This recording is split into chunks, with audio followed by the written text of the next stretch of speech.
सभी विद्यार्थियों को नमस्कार। आज हमारी दूसरी क्लास है। साहित्य जन समूह के हृदय का विकास है, निबंध चल रहा था और इसका सेकंड पार्ट है।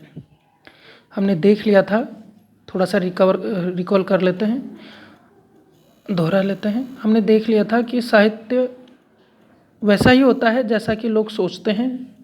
साहित्य वैसा ही लिखा जाता है जिस वक्त में लोगों की जैसी मानसिकता होती है, लोगों का जैसा व्यवहार होता है। हमने शुरू किया था इसको वेदों से।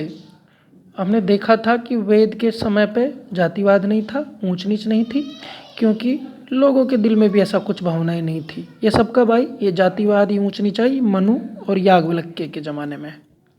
फिर हमने आगे पढ़ा था कि वेद के समय ये वासना और श्रृंगार भी नहीं था, जो कालिदास और भवभूति और श्री हरि आदि कवियों के समय पे आया। वो प्रकृति की शक्तियों को पूजते थे। जैसे सूर्य हुआ तो उन्होंने सविता देवता बना दिया, जैसे पानी का उन्होंने इंद्र और वरुण देवता बना दिए। तो प्रकृति की शक्तियों को पूजते थे। वायु को पवन देव बना दिया, वायु की स्तुति की ना।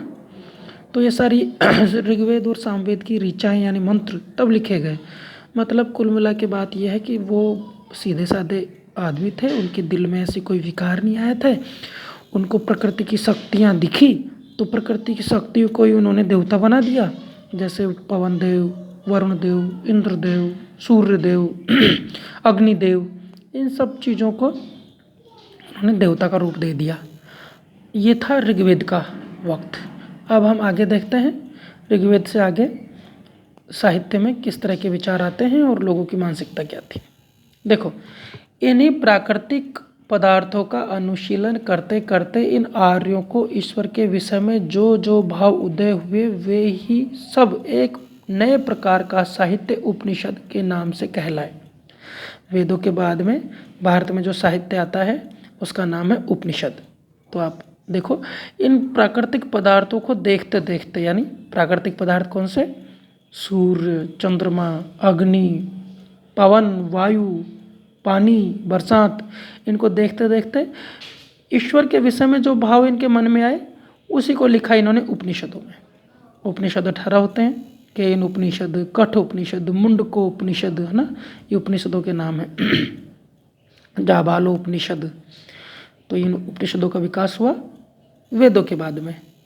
जब इन आर्यों की समाज अधिक बढ़ी, इन आर्यों का समाज आगे बढ़ गया और लोगों की रीति नीति और बर्ताव में विभिन्नता होती गई। अब समाज आगे बढ़ता है, विकास होता है समाज का, तो लोगों में उनकी रीति परंपराएं, उनकी नीतियाँ, उनका व्यवहार, ये सब चेंज हो जाता है। तब सबको एकता के सूत्र में बांधने के लिए और अपने अपने गुण धर्म से लोग चल विचल हो, सामाजिक नियमों को जिसमें किसी प्रकार की हानि न पहुँचाए, इसलिए स्मृतियों के साहित्य का जन्म हुआ। देखो कितने काम की बात है। स्मृतियों का साहित्य, मनुस्मृति, गौतम स्मृति, है ना, याज्ञवल्क्य स्मृति क्यों बनी? समाज आगे बढ़ा। पहले सीधे साधे लोग थे, प्रकृति को जैसे देखा वैसा का वैसा ही लिख दिया। सूर्य की, चंद्रमा की, अग्नि की, वायु की, इनकी पूजा की। लेकिन अब देखो समाज आगे बढ़ गया, समाज में अलग अलग रीतियाँ, नीतियाँ, व्यवहार चेंज हो गए, तो समाज में विविधता आ गई। पेशा सबका अलग अलग हो गया, गुण सबके अलग अलग हो गए, कर्म अलग अलग हो गए। कोई क्या काम करो, कोई बर्तन बना रहा है तो उसका कर्म हो गया बर्तन बनाना। कोई मरे हुए जानवरों के खाल निकाल के उससे कोई अगर कोई पात्र बना रहा है या उससे कोई औजार बना रहा है तो उनका अलग काम हो गया। कोई पूजा पाठ का काम करता है तो उनका अलग हो गया। कोई लड़ाई का और समाज को बचाने का काम करता है तो उनका अलग हो गया। तो इन सब कर्मों के अनुसार, और इन कर्मों से लोग अलग नहीं हो, सब अपना अपना काम करें इसके लिए, और एक दूसरे को हानि भी नहीं पहुंचाए। तो इसके लिए नया साहित्य बना। उस साहित्य का नाम क्या है? उस साहित्य का नाम क्या है? स्मृति साहित्य। स्मृति का विकास हुआ ना, स्मृति है उसका नाम। मनु ने लिखी, अत्रि ने लिखी, हारित ने लिखी, याज्ञवल्क्य ने लिखी, और अपने अपने नाम की संहिता यानी कानून, कोड बनाई। संहिता जिसमें कुछ नियम लिखे हों, ये संहिताएं बनाई और विविध प्रकार के राजनीतिक, सामाजिक और धर्म संबंधी विषयों का सूत्रपात किया। राजनीति ऐसी होनी चाहिए, समाज ऐसा होना चाहिए, धर्म ऐसा होना चाहिए। तो ये सब चीज़ें इन्होंने शुरू की। किस काल में? वेदों के काल में नहीं, उपनिषदों के काल में नहीं, इस काल में जब ये संहिताएं लिखी गई, जब ये मनु, अत्रि, हारीत, याज्ञवल्क्य क्या है, समाज आगे बढ़ गया, तब की ये बात है। इन्हीं के समकालीन कौन हुए? गौतम, कणाद, कपिल, जैमिनी, पतंजलि आदि हुए, जिन्होंने अपने अपने सोचने का परिणाम स्वरूप दर्शन शास्त्रों की बुनियाद डाली। अब देखो, समाज आगे बढ़ता है, लोग अपने अपने अनुसार सोचते हैं। तो इन लोगों ने, जैसे थे गौतम थे, कणाद थे, कपिल थे, इन लोगों का सोचने का अलग नज़रिया था। बैठे बैठे सोचते रहते थे कि पैदा क्यों हुआ, इस इंसान क्यों पैदा हुआ, क्यों मरने के बाद क्या होता है, सुख दुख क्यों भोगता है, कोई क्यों सुखी सुख भोगता है, क्यों क्यों दुखी दुखी भोगता है ना। जीवन, मृत्यु, आत्मा, परमात्मा, इनके बारे में ये बैठे बैठे विचार करते रहते थे। और इन्हीं लोगों में से थे गौतम, कणाद, कपिल, जैमिनी, पतंजलि। और इन्होंने दर्शन की नींव डाली, बुनियाद यानी नींव, दर्शन की नींव इन लोगों ने डाली। दर्शन का मतलब क्या है? जहाँ आत्मा, परमात्मा, जीवन, ईश्वर, मृत्यु, जन्म आदि के बारे में विचार किया जाए कि ये क्यों होता है सब कुछ, और इसकी उदाहरण दी जाए, यही दर्शन है। और आगे देखो, यहाँ तक जो साहित्य हुए, यद्यपि देखो, यहाँ तक जो साहित्य हुए, यद्यपि वेद की भाषा का अनुकरण उनमें होता गया, परंतु नित्य नित्य उनकी भाषा अधिक सरल और अधिक परिष्कृत होती गई। वेदों की भाषा बहुत कठिन है, इनकी भाषा सरल हो गई।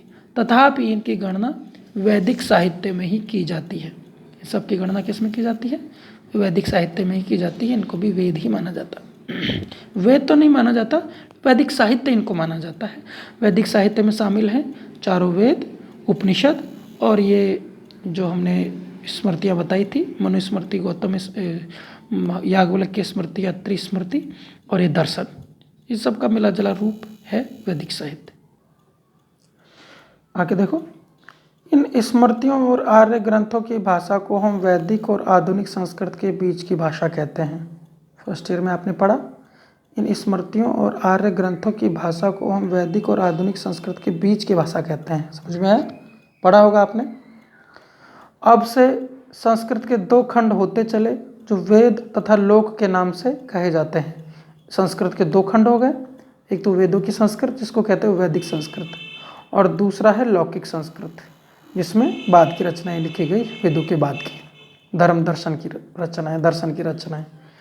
पाणिनि के सूत्रों में जो संस्कृत पाठियों के लिए कामधेनु का काम दे रहे हैं, और जिनसे वैदिक और लौकिक सब प्रयोग सिद्ध होते हैं, लोक और वेद की निरख अच्छी तरह की गई है कि लौकिक संस्कृत क्या थी, वैदिक संस्कृत क्या थी। इसकी पहचान होती है पाणिनि की किताब से। पाणिनि ने व्याकरण लिखी थी और संस्कृत में, और इसी वेद और लोक के अलग अलग भेद से साबित होता है कि संस्कृत किसी समय प्रचलित भाषा थी जो लोगों के बोलचाल के बर्ताव में लाई जाती थी। कितने काम की बात है। देखिए क्या लिखा है, संस्कृत किसी समय लोग बोलते थे, सिद्ध होता है। इससे सिद्ध होता है कि कभी, अब हम पाणिनि को पढ़ेंगे ना, तो उससे सिद्ध होता है कि कभी ये बोली जाती थी, लोग इसको बोलते थे। वेद के उपरांत रामायण और महाभारत साहित्य के बड़े बड़े अंग समझे गए।